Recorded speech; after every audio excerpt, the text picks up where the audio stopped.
As it goes red. What's up? We're live. Hello, hey everybody. Episode 4 of Start, Build, Grow. And we have a special guest today, all the way from Lauderdale, Florida. Ryan Groth with Sales Transformation Group. Ryan, start us out. Tell us a little bit about the company. Yeah, thanks. Well, Sales Transformation Group is essentially, our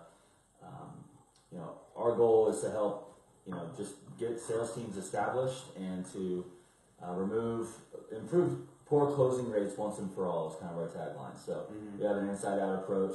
We go really deep, go really wide within the sales organization, and so it's really a fresh start. And had my hands in the industry doing sales work, commercial sales for about 5 years or so, and met Randy along the way, and we're actually doing some work together helping his team. So that's why I'm in town, and honored to be here, and just glad we can do something like this. It's pretty cool. Cool. Yeah, we got Randy rocking the UNC. We got audio. We got audio? We have audio? Yeah. I think we have audio. We got audio? I just want to make sure. Yeah, we're working? Alright, cool.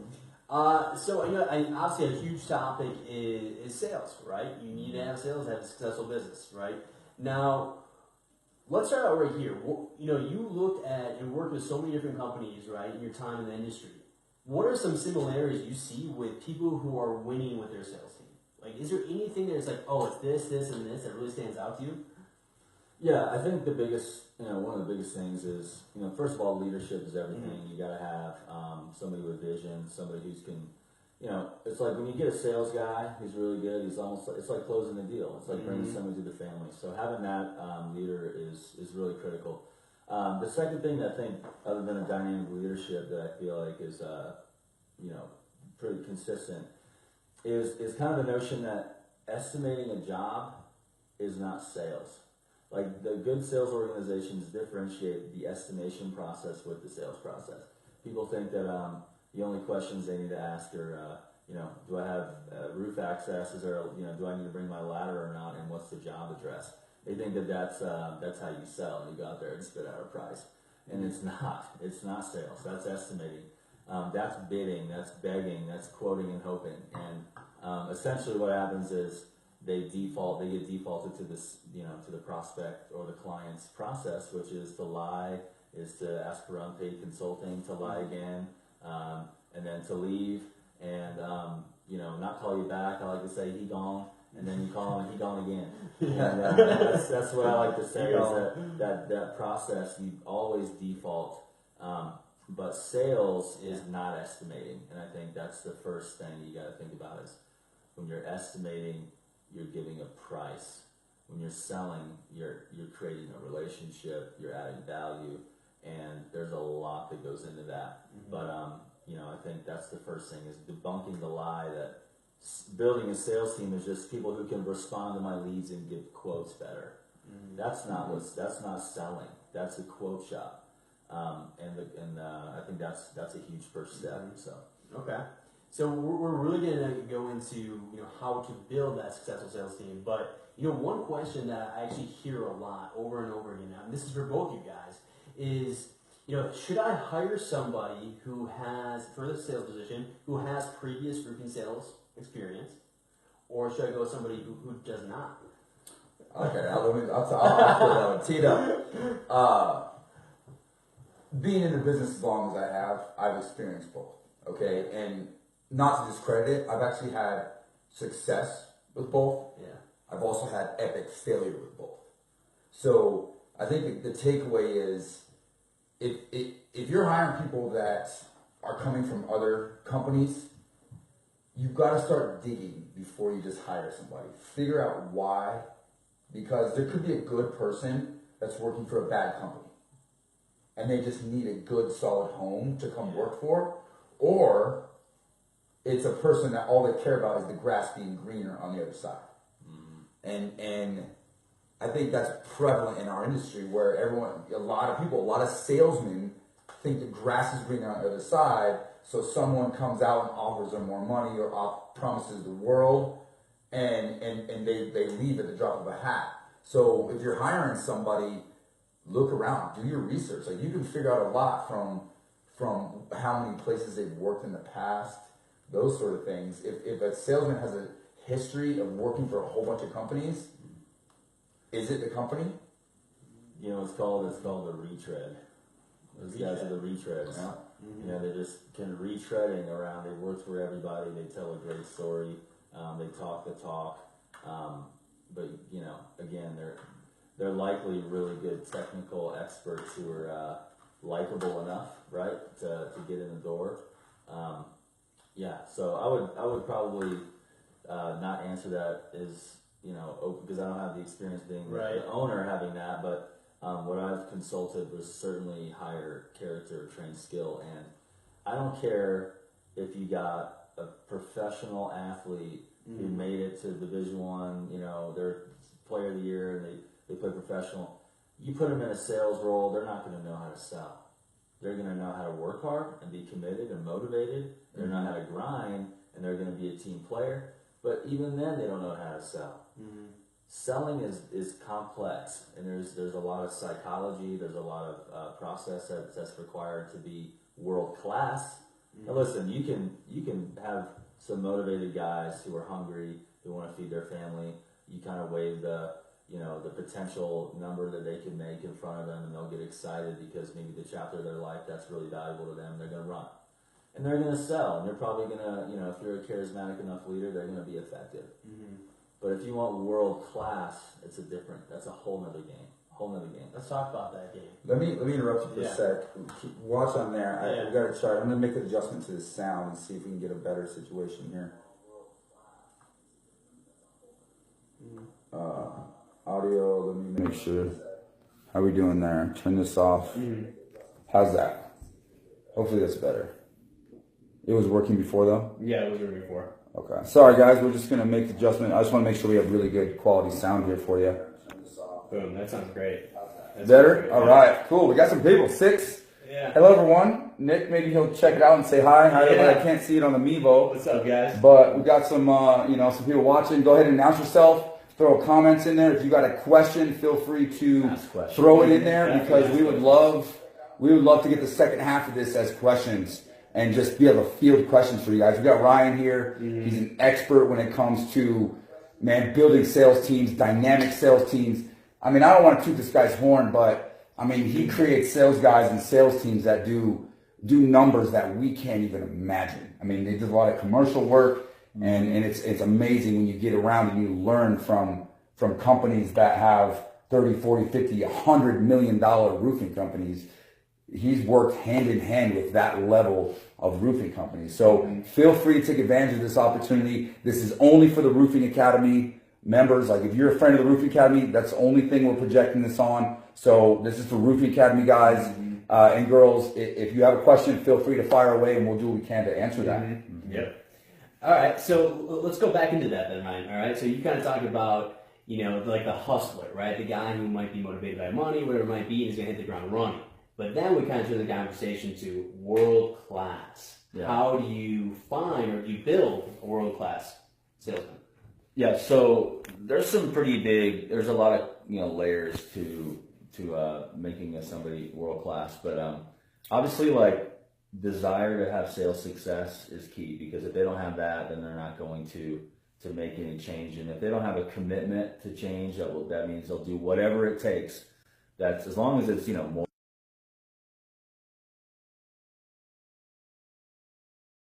So we lost connection. Keep going. So that's really important. But what else is really key, guys, is creating that image where they're the valuable partner, trusted advisor, expert. So you have to teach them that it's okay, even if you don't know everything about roofing, that you haven't been in the industry for years, that they can still sell by creating a perception to their marketplace. I mean, you got the elite roofing shirt on, you know, you're representing the company, they're looking at that person as the expert, right? And so essentially you got to get that expertise persona in there. You got to teach that, and I believe that what it takes to be an expert is to know this much more than the other person about something. Love that. Versus, you know, the 10,000 hour rule for sure, but we're not talking about building the Beatles band here, you know, like the book in Malcolm Gladwell. We're talking about building a sales team, right? We want to talk about scaling one too. Yeah. So creating that mindset. There's also some other big parts from a mindset standpoint that I'll talk about. I don't want to get too much in the weeds of that, but definitely knowing how they're motivated too. There's sales culture side that you gotta, some people are really extrinsically or intrinsically motivated. For example, you talk about an end of the year $1 million club, retreat to Utah where we're going to hang out with the guys, and that's very that's awesome because that's like an extrinsic thing where it's motivating. But then when so and so is honored for being in that club with the whole company, they're not getting any extra necessarily money. That's bringing a lot of pride, a lot of like satisfaction, a lot of like, man, I did a great job. That's intrinsically motivated. So having a sales leader who knows how to, really get them to become a consultant, trusted advisor, expert, that creates a whole nother world where they have to ask the right questions, and teaching them the right questions to ask, knowing what motivates people to pull out their wallet and to trust you and to pay that extra money, and to not perceive you as a vendor or a commodity. That's the difference, is salespeople who can differentiate themselves from like what I call the relational hierarchy. You have commodity, you have, transactional vendor, trusted advisor, and then the top one's a valuable partner. In the commercial world, you want to be a valuable partner where somebody counts on you to take care of the business. And of course, residentially, you can create that persona and people can trust you for sure. But when you're doing ongoing business, you want to have that. Gosh, there's so much more we could talk about there, but I just feel like I shared them out. Did you want to add something? No, that's great. But when it comes to the residential side, it's a lot of the same concepts, because too often we're taught in residential, or people think that it needs to be a get in, get out type of.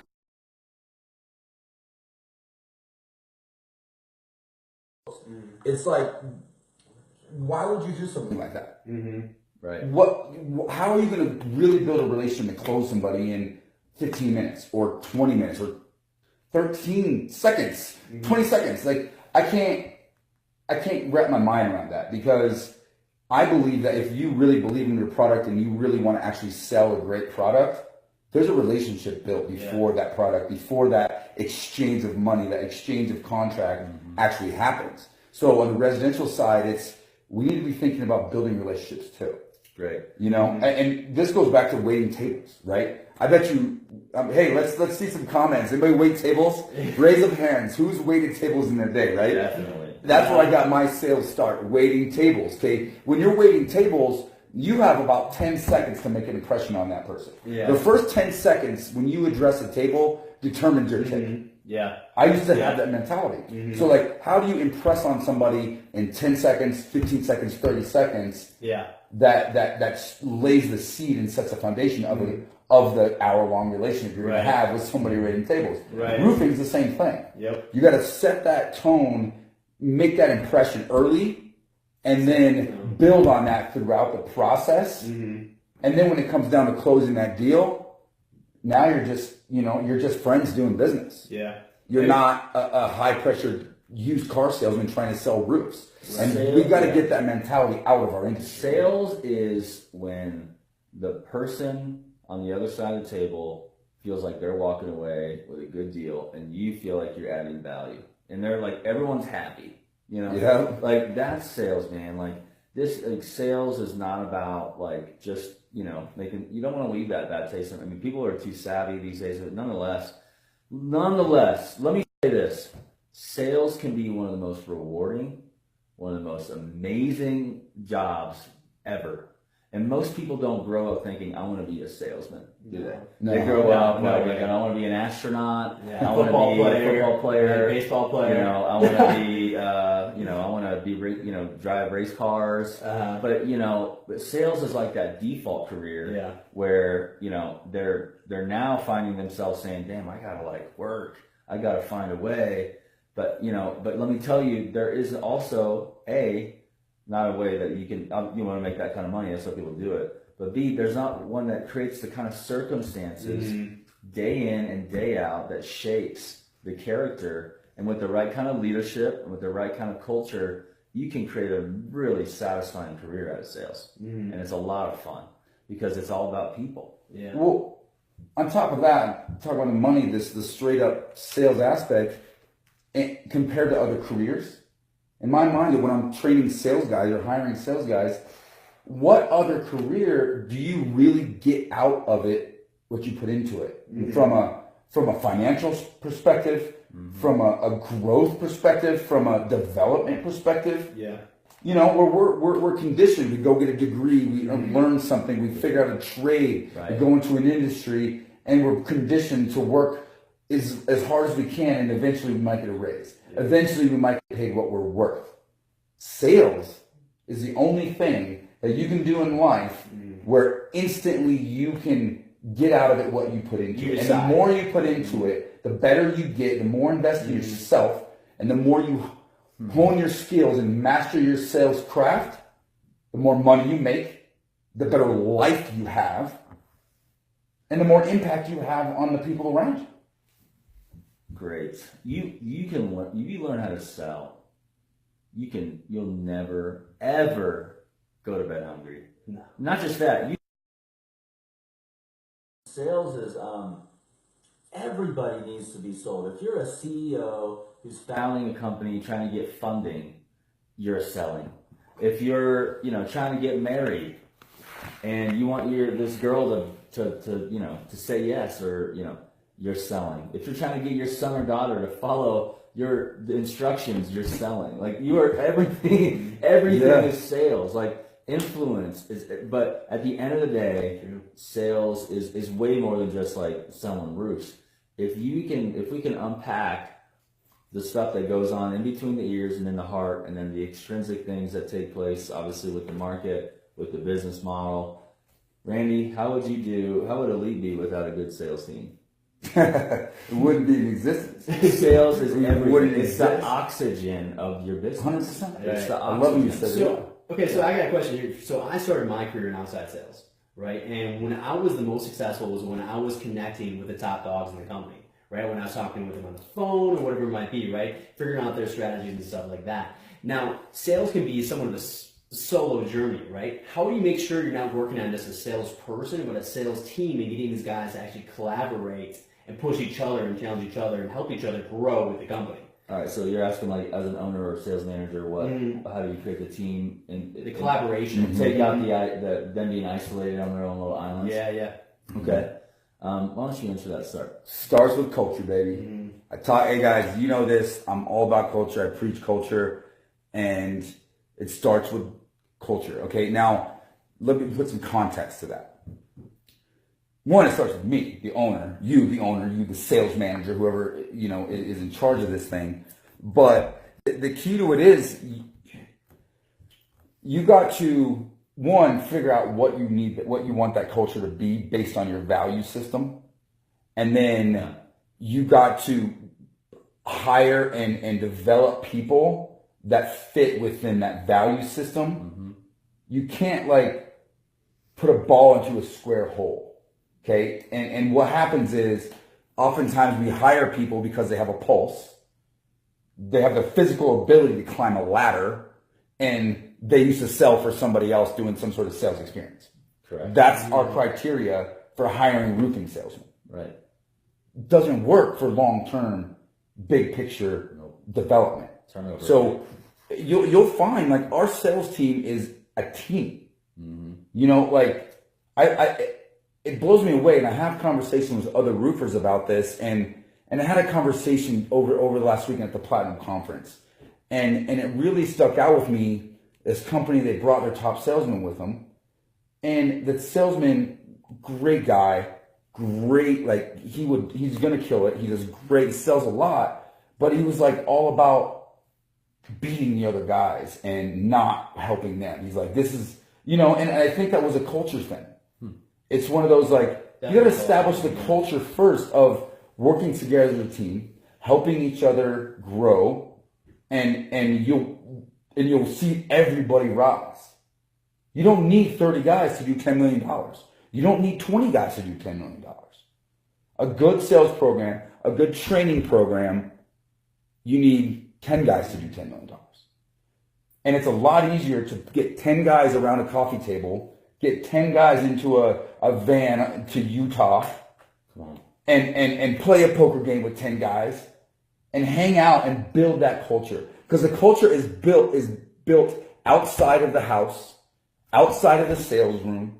The culture is built through events, through lifestyle events that you're doing with your team. Yeah. And if you're just hiring guys and never being involved with your team, good luck building a culture, because the culture starts right here, starts right there, starts right here. So you got to embrace that as a sales manager and as an owner. It starts with you. Build your team to work as a team and help each other grow, and amazing things will happen. I gotta tell you, that's gold. So whoever's watching, that's pure gold, because that's something that I would say the top 5% do a good job of. And me coming through the industry, building a team that's not, the outside, that family. There's a book, The Secret of Teams by Mark Miller. He's a Chick-fil-A guy. There it is. Remember that? Secret of Teams. Maybe I'll get Nick to put it in the comments. We like doing books, man. I got books. We talk about books, boys. Ladies and gentlemen, it's all about books. It's all about reading. It's all about learning and growing as much as you can. There are 3. He's an awesome guy, man. He's got a couple of really great books, and one of them was a life changer for me. The Heart of Leadership. But back to The Secret of Teams, he said there's 3 areas basically, both, and he talks in stories, so he kind of like tells a story, and all the details I'm kind of forgetting, but it kind of basically breaks down to these 3 major areas.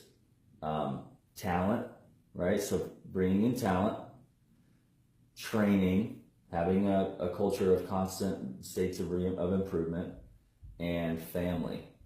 The feeling of family, where it's like, oh, bro, like that closeness. And, I'd say that you're talking about the family side right now, is what I feel. You're talking about the, guys, we're going to Utah, let's get in the van for, this, or, hey, guys, we're going to hang out at my house and watch March Madness, or, that's awesome. So, you want that, because, but the other part that I want to talk about, is the training side, and it's equally as important. It's not the most important.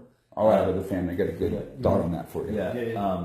So, obviously, John Maxwell, everything rises and falls on leadership, because the leadership is the lid. Your lid is fit, same values. Why is that important? Well, when you say this, there's not going to be so much friction in their decision making to follow, or lack of trust for you to empower them to follow through on your core values and mission and statement and stuff. So, but back to the training side, if you're not investing in a constant state of improvement, then they're going to be like, why am I showing up to a sales meeting just to like show the numbers, right? Because then if we just show numbers and say he's better than him and he's better than him, then also that's kind of creating a little bit of that tension that we talked about, that isolation.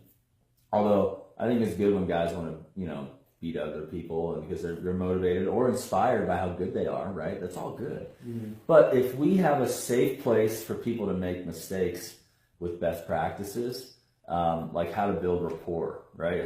And next thing you know, guys are dropping their bombs or secrets of what they're doing, and everyone's learning, or their mistakes.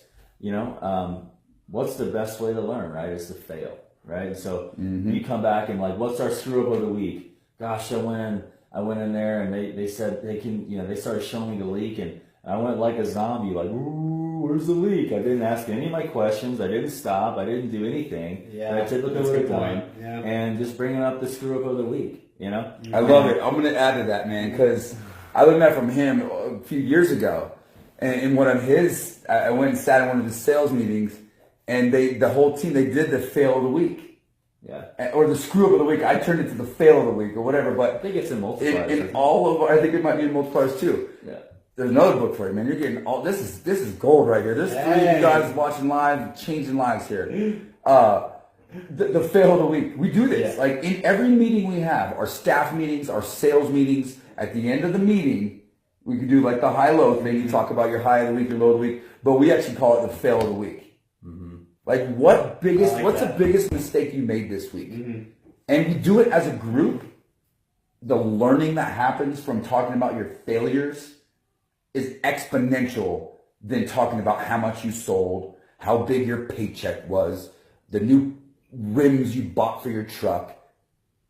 That's irrelevant when it comes to growing and building a team of people. Yeah. So the fail of the week was a good one. We love doing that in all of our Guess sales what meetings. happens when you got sales guys who are they're growing with you, but then you stop growing and you stop creating that environment. Then what? Then they get big for the britches, or They go find the greener grass. They go find the greener grass. They go find the greener grass. Boys and girls. Well, I see that a lot, though. I see a lot of great salespeople either get bored or burnt out from the situation. What are you guys doing then for like setting longer goals, or longer term goals, or keeping you guys motivated and seeing the bigger picture? Right? These really talented guys can get bored quick. I've noticed. You just keep going. You keep growing. Like as an entrepreneur, as an owner, I am always growing. I'm always reading, and I'm always learning. So therefore, just naturally, I always have something to teach my guys. Yeah, it's crazy, but we never run out of topics. We never run out of ideas.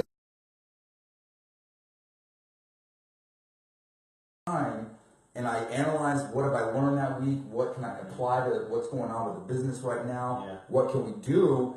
And I come up with like a little 10 to 15 minute lesson on what can we do to get better? How can we learn? What did I learn this week? Where's the entrepreneur side? Because the reality of it is, in roofing, you're building a sales team, but you're also teaching business owners. Yeah. A lot of roofers have subcontracted sales guys.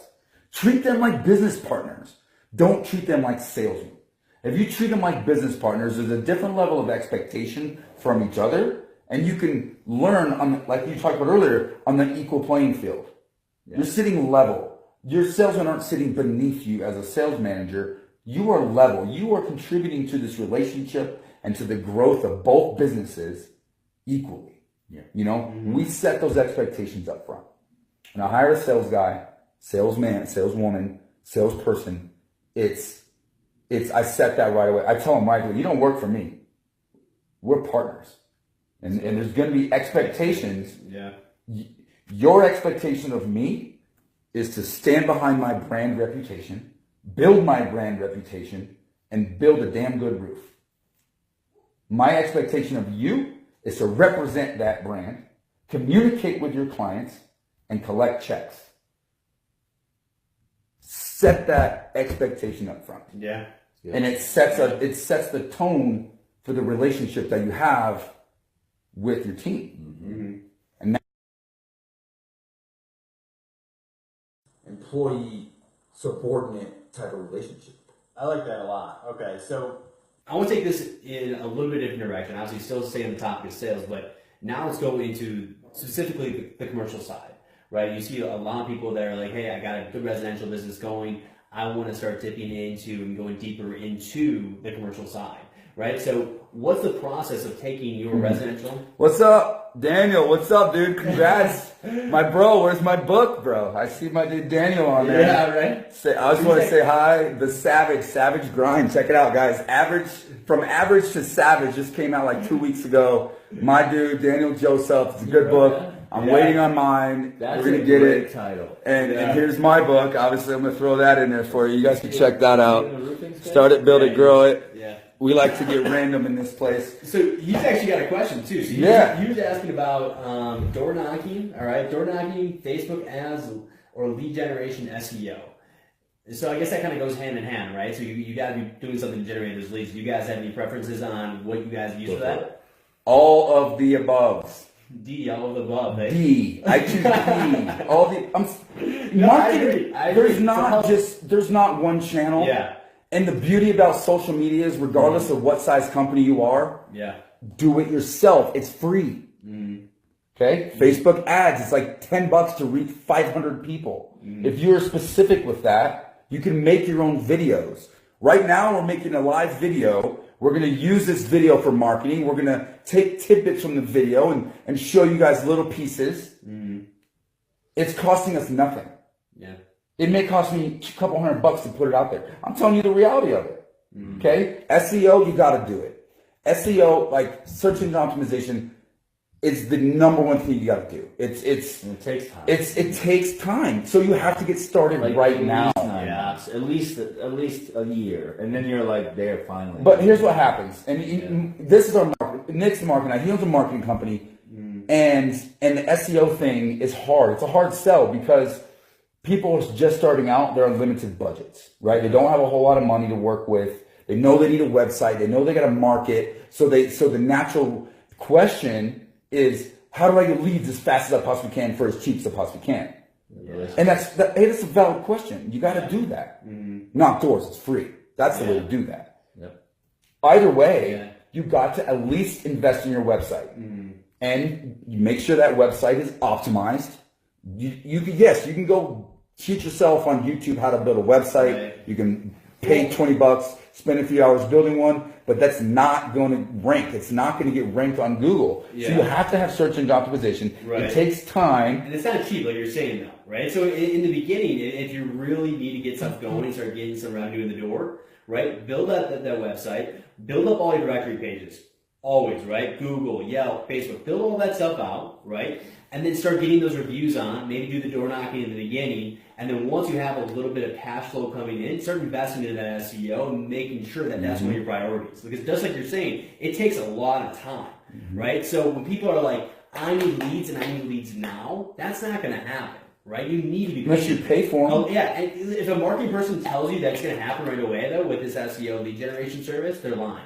And then you're going to be disappointed, and now you're hitting heads. Exactly. What I was getting at is don't give up on it too fast. Don't give up on it too fast. Understand that website and SEO, it's a part of your business you're going to have forever.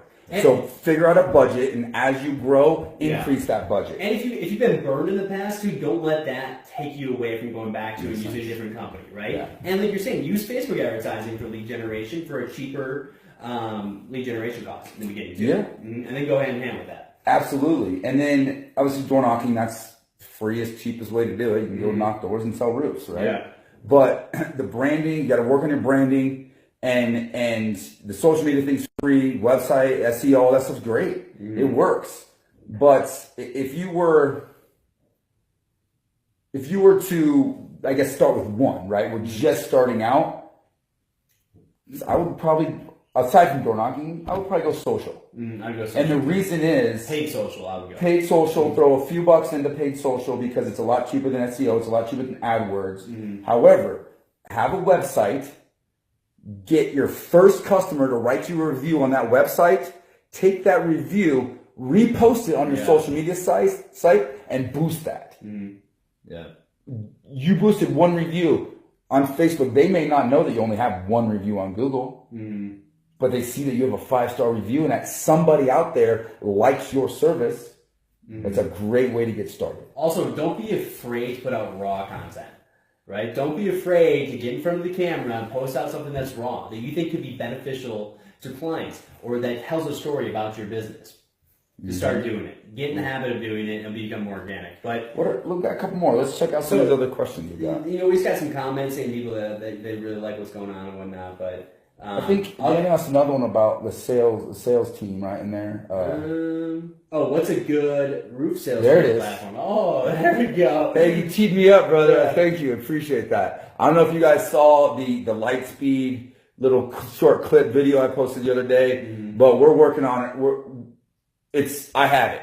I built it. I've spent 10 years building it, and it's proven to build $1 million sales guys. That's all we do is create $1 million sales guys. And unfortunately, I don't have it right now. There's still some development stuff. It's in development. Once it releases, I don't mess around. I don't try to do things half-assed. I'm not coming into it partial. When we release it, the goal is to have the number one, the best sales training out there. But take it offline. I do have some stuff in the book. There's a lot of stuff in the book. It's the basis of the book. I have 7 steps. The key step number 1. Yeah, I'm just giving you a little tidbit of it. Step number 1, the setup. People always talk about door knocking, the marketing, the lead generation, how to, put a roof on a better way or add a certain component to make yourself different. But the difference is in the setup, ladies and gentlemen. You got to set that call up. Okay, and there's a couple little things you can do to do that. the lead comes in and say it comes to your office or comes to you and you don't get it, call them immediately. Okay, set up like the call immediately. And during that call, get as much information as you can. Find out about the project, but also find out a little about them. Get a little bit of information. Start building that relationship within 5 minutes of the phone call. Okay? And then set the appointment. Make sure you set that appointment with both homeowners. And you got to also set the expectations that you're coming out to visit their home. You're going to do a thorough inspection. You're going to look at a lot more than just the roof. And you want to make sure that they have enough time allocated for you to do a proper evaluation and a proper presentation. You're not going out there to sell them a roof. You're going out there to present your company. That's the setup, part of the setup. The next little tip, shouldn't be giving you guys this. Hold it. No, I'll give it to you. I'll give it to you. Send them an email with a personalized video. I was about to ask you about that. Yeah. There it is. Imagine this. Okay, this happens in the mortgage industry, the insurance industry, the real estate industry. All these industries that are major sales industries happens all the time. Why aren't we doing it? Yeah.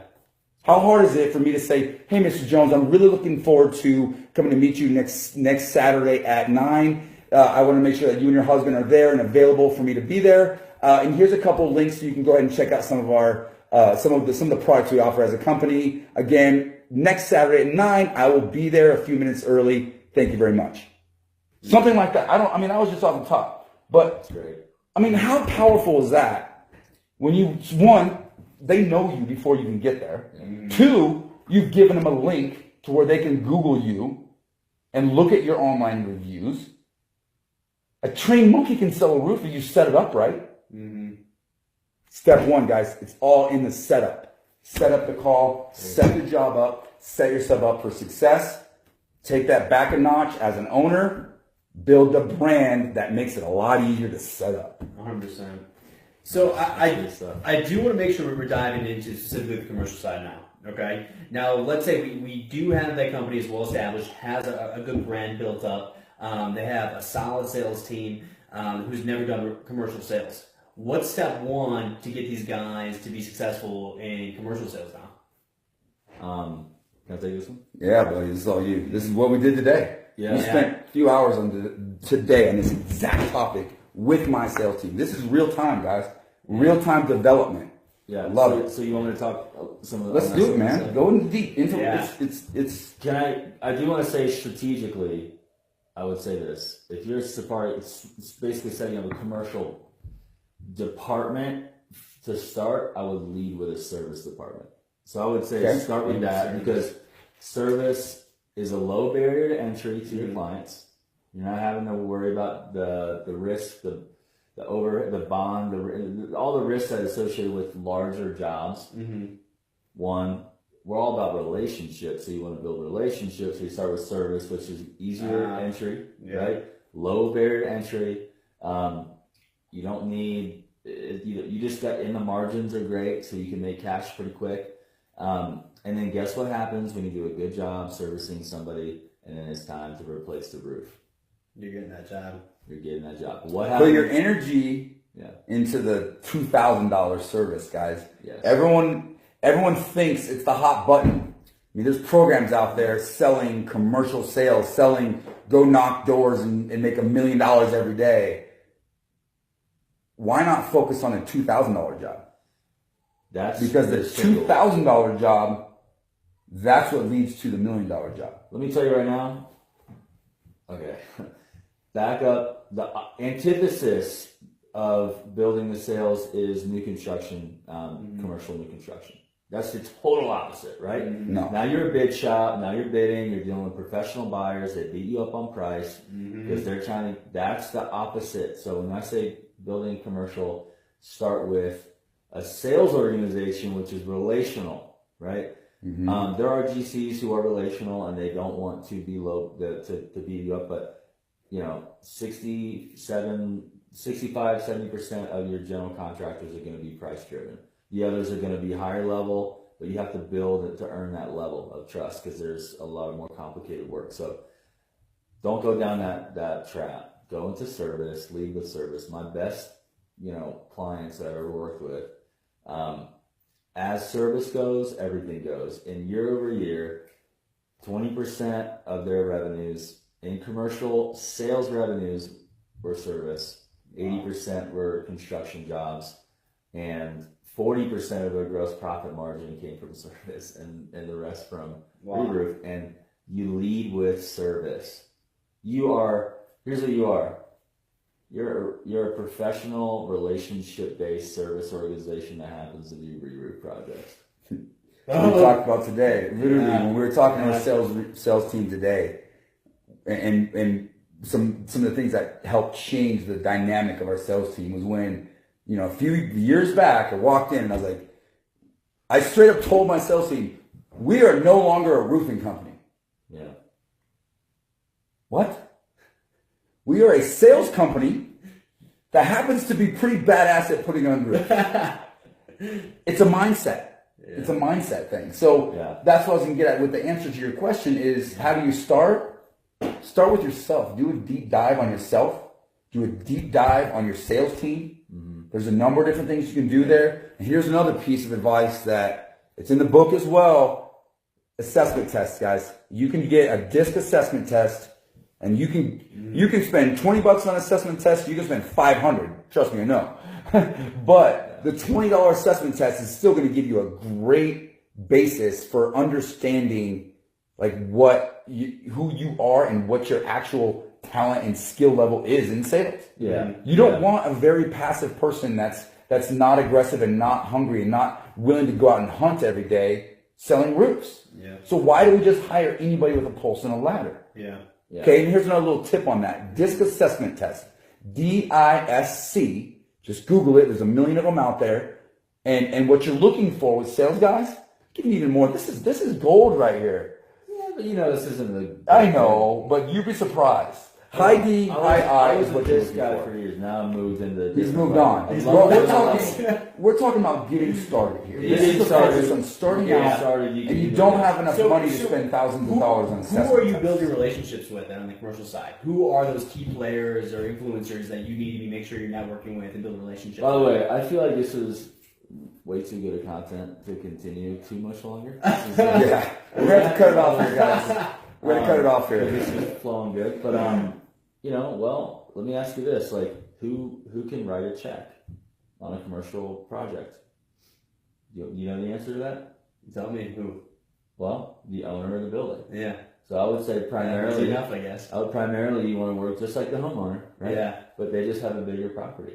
Yeah. So I would want to say yes, but what happens when owners have a multiplicity of buildings, and then what do? They hire a property manager company, and then they have a budget restriction. So like with service, guess what? You can do service and get in the door until it's $10,000 and up, and then they have to go to the owner. So depending on the size project, it's going to determine your the decision making process. But here's something that we can never take for granted is assuming what the decision making process is. We need to understand that and get that that exchange of conversation from our prospect. And there's definitely a lot of methods to make sure that's done well, because you can't, you don't want to just overstep when you can have a white knight, but yeah, you don't want to be too comfortable with the gatekeeper, and they tell you they're a decision maker, right? But they're not really not. Mm-hmm. So at the end of the day, though, the big owner, those guys can write the check, mm-hmm. And then your property manager, facility manager, they have the ability to make those decisions on a certain level, but typically $10,000 is about as much as they can spend. So there's more, but We'll kind of close it out here, but I want to end it on one note, and I want it from both you guys. Okay. Now I have a decent sized company right now, but I'm just not hitting my goals this year or whatever it might be for the last couple of years. Now, when I walk into that sales meeting on Monday, what should I start doing? What should I implement in that sales meeting? Well, if you don't have any tracking of anything outside of just results, then you're just like you're gonna decide whatever side of the bed you came off of, or what thing you saw on social media to inspire you to speak to your team. If you don't have objective, you don't have the ability to make objective decisions based on how many calls did you do, Did you get your pipeline filled up? Like if you don't have How many anything, doors did you knock? if you don't have anything like that measured with a CRM system, you're basically assuming, it's just. But when you have the objective data right there, and I'm like, Randy.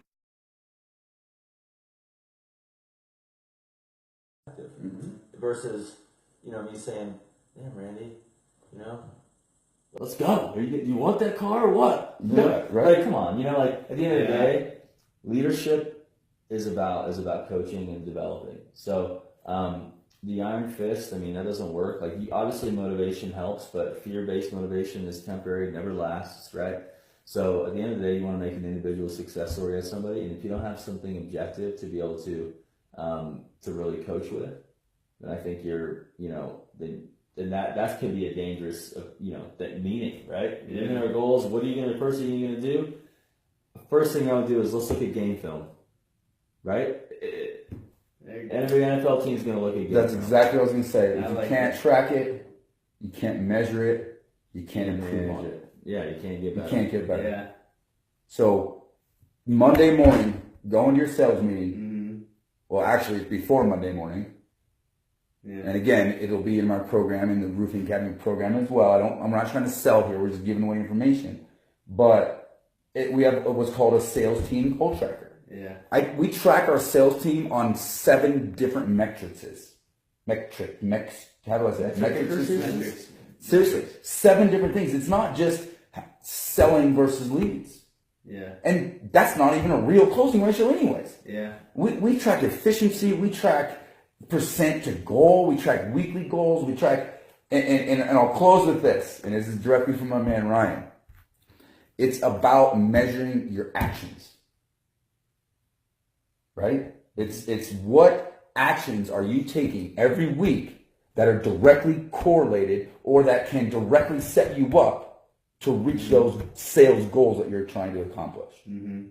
What actions are you taking every day? There's 168 hours in a week. Hey, is you're killing it, dude. Right? Yeah. How many of those hours are you spending trying to sell? There you go. There you go. Is managing a project after it's been sold going to generate new revenues? No. Knocking the neighbors while someone else is managing it will. That will. Boom. Right. All right. Do you have any other questions? We'll get closed out here. I think that's it. Right now. But that was awesome. Appreciate you joining in, Ryan. But go make sure you're looking at the game film, right? Imagine an athlete who's struggling or trying to get better that doesn't go look at the film, go look at the numbers, go look at what you're trying to do. But that was episode 4 of Start, Build, Grow. Let us know. Hit us with some comments. Give us some feedback. Whatever you're looking for content-wise, we'll create it. Boom. Get your copy. Mm-hmm. Start it, build it, grow it. The Contractor's Guide to Success. A lot of this stuff is in the book. A lot of it's in the book. The platform is in process, and it's going to be the best platform in the industry, hands down. Stick with us and bear with us. It'll come out, and we're going to be doing a soft launch fairly soon. So everybody who's in now, watching this stuff now, part of the Roofing Academy now, is going to get the sweetheart entry-level deal, because we want to get you in and we want to get your feedback, because we want to make this the best we possibly can. And the way to do that is to test it. So we got a whole slew of audience out there watching this stuff right now. You guys are going to be the first ones in to be able to get in, see what the Roofing Academy is all about, see what our online platform is about, and be able to really tell us how to make it the best in the business. Awesome. Boom. Thanks, guys.